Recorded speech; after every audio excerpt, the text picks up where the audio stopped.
Good evening everyone, welcome to Q trick. स्वागत है आप सभी का आज की इस क्लास में। ठीक है, तो चलिए शुरू करते हैं फिर आज की इस क्लास को हमारे पहले क्वेश्चन के साथ। तो जो हमारा पहला क्वेश्चन है वो है, दो संख्याओं का महत्तम समापवर्तक एवं लघुत्तम समापवर्तक क्रमशः 21 और 84 है।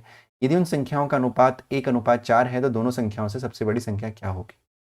इस क्वेश्चन को बताने से पहले मैं हर क्लास में एक चीज़ क्लियर करता हूँ कि 2022 और 2023 इन दोनों ईयर में जो परीक्षा हुई है डीएलएड की, उसमें आपका जो पेपर है वो इंग्लिश और हिंदी दोनों में बना है। लेकिन इससे पहले जितनी भी परीक्षाएं हुई हैं, 2018 में लास्ट हुई थी, फिर उसके बाद 19 में नहीं हुई, 20 में नहीं हुई, 21 में नहीं हुई कोरोना की वजह से। तो उससे पहले जितने भी पेपर हुए हैं उन सब में जो पेपर है वो केवल हिंदी में आता था। तो ये उसी टाइम का पेपर है, इसीलिए केवल हिंदी में अवेलेबिलिटी इसकी है। हालांकि आपको मैथ्स में लैंग्वेज का कोई इशू नहीं होगा, और जितना मैं समझता हूँ इंग्लिश उसमें आपका टीचिंग एप्टीट्यूड में भी आपको हिंदी में ही क्वेश्चंस को अटेम्प्ट करना चाहिए, ज़्यादा इजीली आप कर पाएंगे। ठीक है, और जहाँ तक रीजनिंग की बात है उसमें लैंग्वेज का कोई रोल है नहीं, और जीके में भी हिंदी ज़्यादा कंफर्टेबल रहती है। तो चलिए करते हैं शुरू इस क्वेश्चन को। अब सबसे पहले महत्तम समापवर्तक होता है आपका HCF, है ना, यानी हाईएस्ट कॉमन फैक्टर, और लघुत्तम समापवर्तक होता है LCM। तो आपसे बोला गया है कि जो दो संख्याएं हैं, कोई दो नंबर है, उसका HCF 21 है और जो LCM है वो 84 है, 84 है। यदि उन संख्याओं का अनुपात जो रेशियो है वो 1:4 है। अब ये आपको पता है कि अगर अनुपात 1:4 दे रखा है तो यानी जो पहली संख्या है उसको हम x मानेंगे, यानी 1 × x मानेंगे, और 1 × x होता है, और दूसरी संख्या को हम 4x मानेंगे। ठीक है, तो हमारे पास दोनों संख्याएं हैं x की फॉर्म में, और दोनों संख्याओं का HCF और LCM हमको दे रखा है। तो दोनों संख्याओं में बड़ी संख्या कौन सी है, यानी आपको 4x की वैल्यू निकालनी है।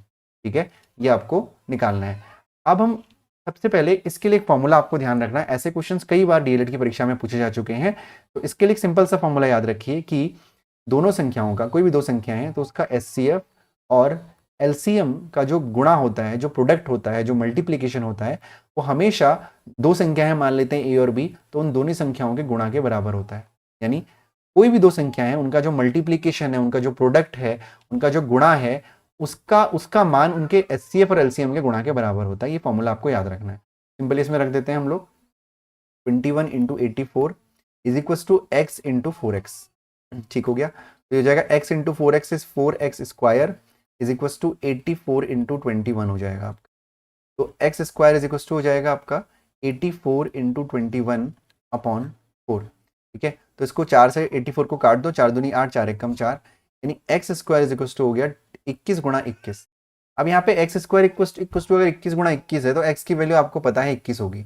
अगर ये चीज़ किसी के समझ में नहीं आई है तो मैं ये भी एक्सप्लेन कर देता हूँ कि एक्स स्क्वायर की वैल्यू 21 × 21 441 हो जाएगी, यानी x की वैल्यू √441 हो जाएगी। तो x की वैल्यू 21 हो जाएगी, क्योंकि 441 का जो √ होता है वो 21 होता है, यानी 21 का जो स्क्वायर होता है वो 441 होता है।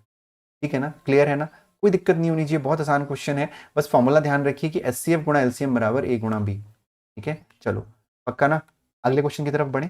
अगला क्वेश्चन है हमारा, 1470 को किस छोटी से छोटी संख्या से भाग दिया जाए कि प्राप्त भागफल एक पूर्ण वर्ग हो ना। 1470 को किस छोटी से छोटी संख्या से भाग दिया जाए ताकि प्राप्त जो भागफल है वो एक पूर्ण वर्ग हो। अब हिंदी इसको क्वेश्चन को थोड़ा सा इंग्लिश वाले वो भी समझ लो।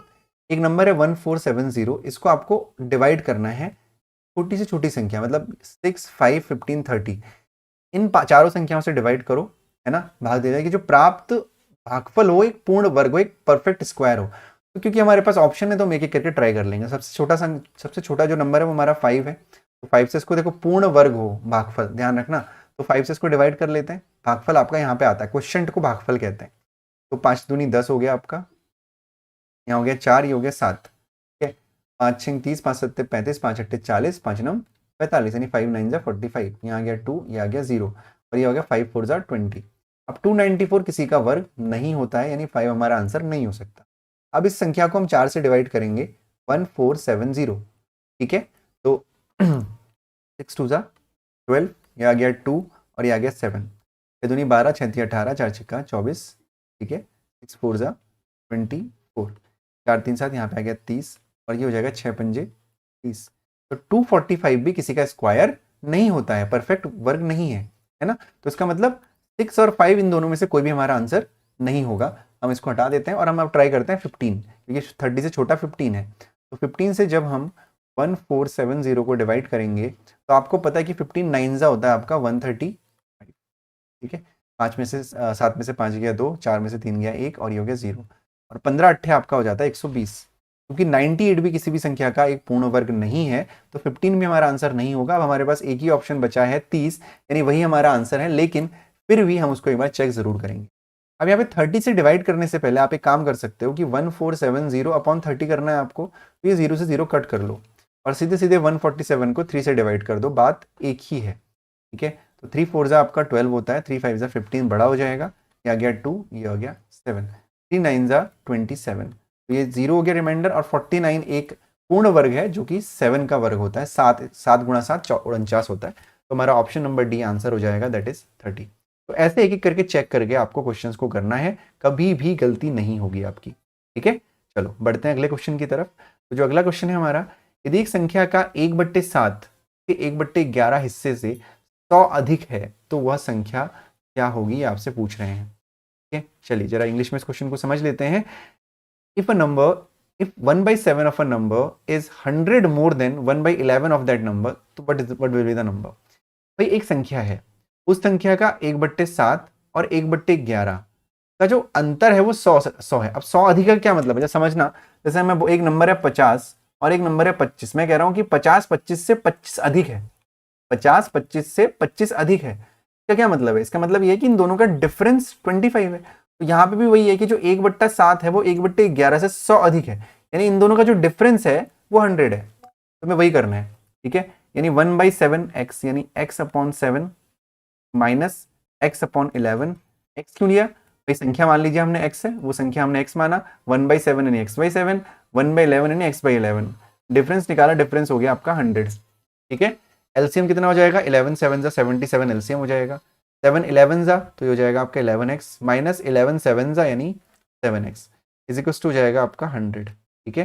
तो 11 में से 7 करोगे तो आ जाएगा 4x is equal to 100 into 77, ठीक हो गया। तो x बराबर हो जाएगा आपका 100 इंटू 77 अपॉन 4।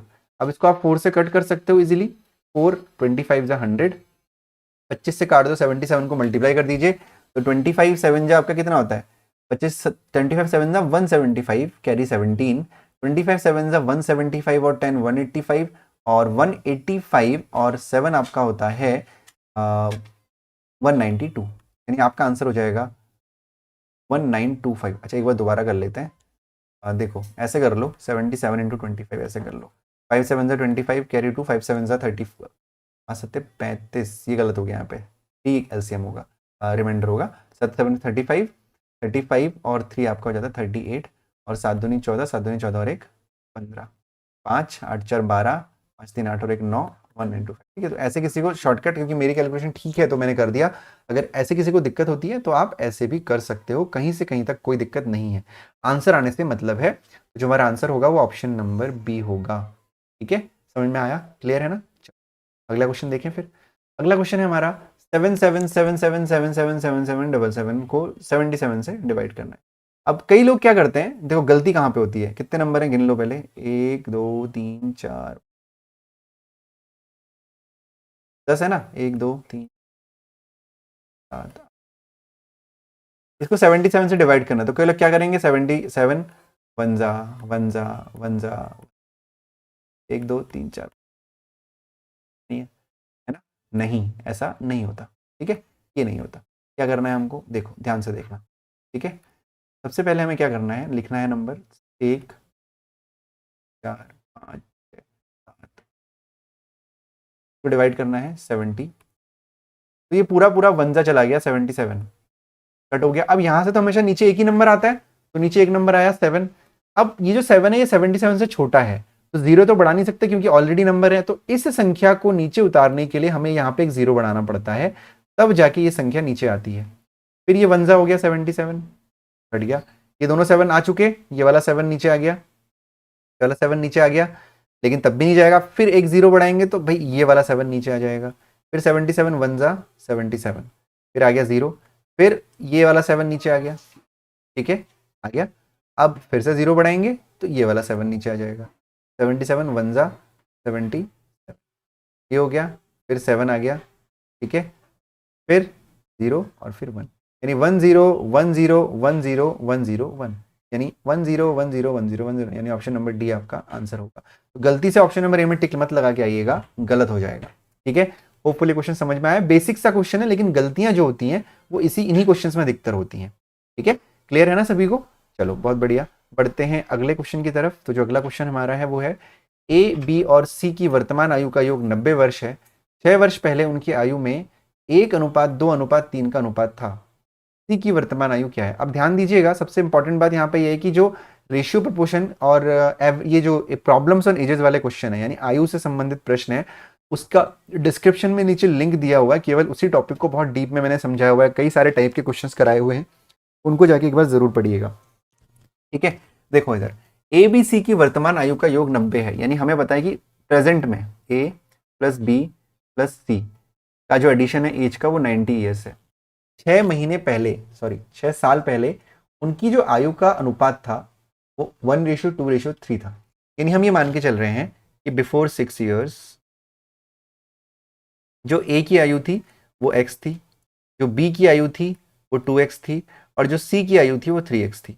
अब यार देखो, हमें यहाँ पे एज दे रखी है 6 साल पहले की, और एडिशन दे रखा है प्रेजेंट का, है ना, प्रेजेंट का। तो हम कैसे कर सकते हैं? हम नहीं कर सकते। यानी हमें या तो ये वाली वैल्यू प्रेजेंट की चाहिए, या तो ये वाली वैल्यू 6 ईयर पहले की चाहिए। तो ये निकालना ज्यादा आसान है ना।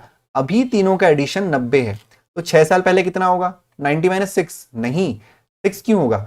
इसके भी 6 साल माइनस करोगे, इसके भी 6 साल माइनस करोगे, इसके भी 6 साल माइनस करोगे, यानी 6 18 साल माइनस करोगे टोटल। समझ में आया क्यों 18 माइनस किया? भाई तीनों का एडिशन है ना, तो 6 साल पहले तीनों का योग आपको बताना है, तो तीनों में से 6 माइनस कर दोगे, है ना। केवल 6 साल थोड़ी ना माइनस करोगे, हर किसी के साल से 6 साल कम होगा ना। समझो इसको, अगर इसमें अभी कोई डाउट है तो इसको इस तरीके से समझिए। ए बी सी है, 3 लोग हैं, मुझे एडिशन 90 करना है, तो मैं काम करता हूँ 30 30 30 30 60 और 30। ठीक है, तो 90 हो गया, मान लो समझने के तौर पे मैं बता रहा हूँ। 30 30 30 सबकी प्रेजेंट एज है वर्तमान में, तो एडिशन 90 आया। तो अब अगर 6 साल पहले इसकी एज कितनी थी? 24, इसकी कितनी थी? 24, इसकी कितनी थी? 24। तो 24 24 तियां 12, 3 दूनी 6 7, 72 आया, है ना। तो 6 साल सब में तो माइनस करा ना अलग अलग। अगर मैं 30 90 वैसे 6 माइनस कर दूंगा तो आपका आ जाएगा 84। क्या 84 है? क्या नहीं है। तो यानी 18 माइनस करना है, सभी से 6 साल माइनस करना है। तो 90 में से 18 माइनस करोगे तो कितना आएगा? देखो इसको माइनस इरेज कर देता हूँ। तो 90 में से 18 माइनस करने के लिए पहले 20 माइनस कर दो, आ जाएगा आपका 70, फिर 2 कर दो 72, है ना।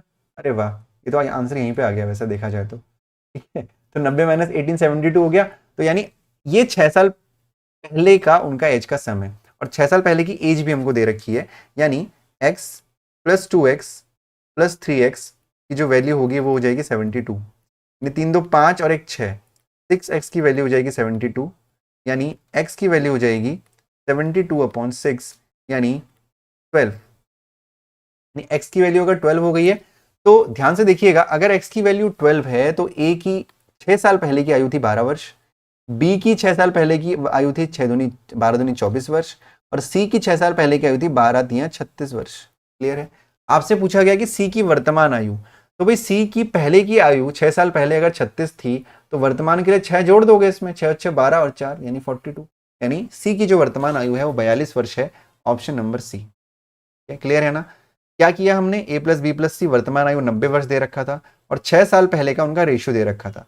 रेशियो से हमने उनकी एज निकाली, और फिर हमने 6 साल पहले का टोटल निकाला, उसको उसके बराबर रखा, उनकी 6 साल पहले के तीनों की एज निकाली, और वर्तमान के लिए 6 को ऐड कर दिया क्योंकि 6 साल पहले का हमें निकाला हुआ था। क्लियर है? आसान था, बहुत बढ़िया। अगला क्वेश्चन देखते हैं। 3 संख्याओं का अनुपात 1:2:3 है। यदि इनके वर्गों का योग 126 है तो संख्याएं क्या होंगी? बहुत आसान सा क्वेश्चन है, देखिएगा ध्यान से। अनुपात 1:2:3 है, यानी पहली संख्या x हो गई, दूसरी संख्या 2x हो गई, और तीसरी संख्या 3x हो गई। वर्गों का योग यानी इसका स्क्वायर करना है, यानी x का स्क्वायर x स्क्वायर, 2x का स्क्वायर 4x स्क्वायर, 3x का स्क्वायर 3 का स्क्वायर 9x का स्क्वायर x स्क्वायर। इसको जोड़ देंगे, यानी x square plus 4x square plus 9x square इसी कुछ टू कितना है? 126 आपको दे रखा है। 9 और 4 13 और 1 14, 14x square is equal to 126, x square is equal to हो जाता है 126/4 14 सॉरी, और एक्स स्क्वायर इक्वल टू आपका हो जाता है 14 9 जा 126 होता है, तो x की वैल्यू हो जाती है अंडर ऑफ 9 यानी 3।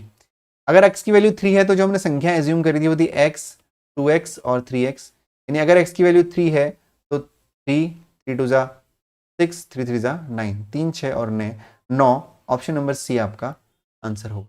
होपफुली क्वेश्चन समझ में आया होगा, बहुत ही आसान क्वेश्चन था, ज़्यादा दिमाग लगाने की आवश्यकता नहीं थी। अगर किसी को लग रहा है कि मैं बहुत फास्ट पढ़ा रहा हूँ तो ऐसा नहीं है, आप छोटे बच्चों तो हो नहीं तो बहुत ज़्यादा स्लो एक एक चीज़ समझाई जाए, है ना। बहुत आराम से पढ़िए, ज़्यादा टाइम वेस्ट नहीं करना है। अगर किसी को तब भी फास्ट लगता है तो स्लो कर लेना, हालांकि मुझे लगता नहीं कि आपको फास्ट लगना चाहिए। अगला क्वेश्चन देखते हैं। नीचे दिए गए प्रश्न में प्रश्न चिन्ह के स्थान पर क्या आएगा, है ना। अब question mark basically what we have to do, we have to solve this question right now, ठीक है। अब हम क्या लगाएंगे, बॉड मास लगाएंगे। तो बॉड मास लगाने के लिए सबसे पहले हम क्या करते हैं, ऊपर वाले को अलग सॉल्व कर लो, नीचे वाले को अलग सॉल्व कर लेते हैं रफ में।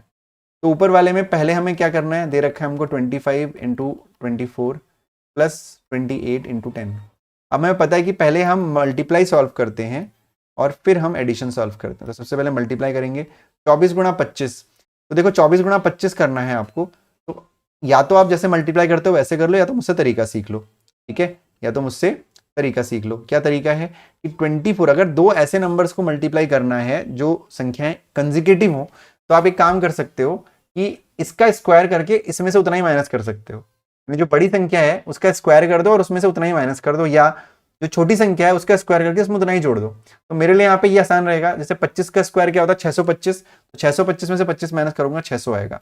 तो 25 गुणा 24 600 हो गया। समझने के तौर पे जैसे कि 12 गुणा 13 आपको करना है, तो 12 का स्क्वायर 144 प्लस 12 कर दो 156 आंसर, ऐसे कर सकते हो आप। या इसको 113 का स्क्वायर यानी 169 माइनस 13 कर सकते हो, है ना, यानी 156 आंसर। तो ये एक ट्रिक होती है, एक तरीका होता है मल्टीप्लाई करने का, जिससे मैंने 600 निकाला। तो यहाँ पे मैंने क्या किया, 25 का स्क्वायर 625 माइनस 25 कर दिया 600 आ गया, प्लस ये हो गया आपका 280, यानी हो जाएगा 6 7 880। ऊपर जो न्यूमरेटर है उसका 880 आ गया। जो दूसरा है आपका वो है 240 divided by 60 plus 60 divide by 5। 0 से 0 काट दीजिए, 6 चक्को 24 और ये हो जाएगा 12 पंजे 60 और 12 और 4 16 आ गया। बेसिकली ये आ जाएगा आपका 880 अपॉन 16, तो ये हो जाएगा 16 पंजे 80, 0 8 16 पंजे 80, यानी ऑप्शन नंबर सी आपका आंसर रहेगा 55।